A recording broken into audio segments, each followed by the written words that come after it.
Le scénario, je ne parle pas de l'arrestation de Redouane Faïd, je parle du scénario politique qu'on est en train de vivre depuis hier, est inédit, incroyable, invraisemblable. À minuit et quart, on apprend qu'il n'y a plus de ministre de l'Intérieur et que le président de la République a donc décidé que ce serait le Premier ministre qui assurerait l'intérim. À 4 heures du matin, Redouane Faïd est arrêté. Donc à un moment où Gérard Collomb n'est plus ministre de l'Intérieur, c'est absolument invraisemblable. Alors la seule bonne nouvelle de cette séquence, il y en a une quand même, c'est qu'il y a continuité de l'État, que les forces de police continuent à travailler malgré le psychodrame qui se joue tout en haut. Mais ce qu'on est en train de dire est absolument hallucinant parce que là, pour le coup, d'un point de vue politique, c'est bel et bien de la part de Gérard Collomb l'autorité du président de la République qui est défiée, qui est remise en cause. Mais pourquoi cet affolement de la part du président de la République? Pourquoi y avait-il urgence à décider au milieu de la nuit que finalement on accepte la démission de Gérard Collomb? D'abord parce que cette situation n'était plus tenable. Un ministre de l'Intérieur qui est à l'extérieur, pardon pour le jeu de mots, ça ne tenait plus. D'autre part parce que, je le redis, l'autorité d'Emmanuel Macron a été défiée. C'est pas la première fois, souvenez-vous de ce qu'a fait Nicolas Hulot.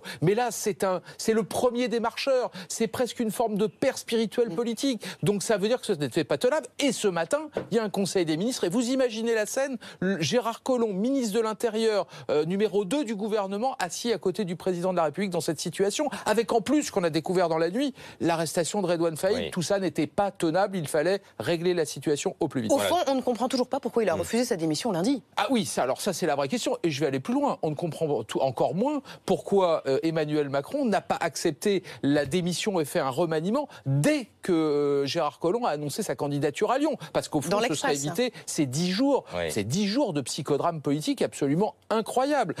Mais effectivement, vous avez raison. Dès lors que Gérard Collomb lui amenait sa démission, il fallait l'accepter pour couper la branche immédiatement. Là aussi, on se serait évité tout ça.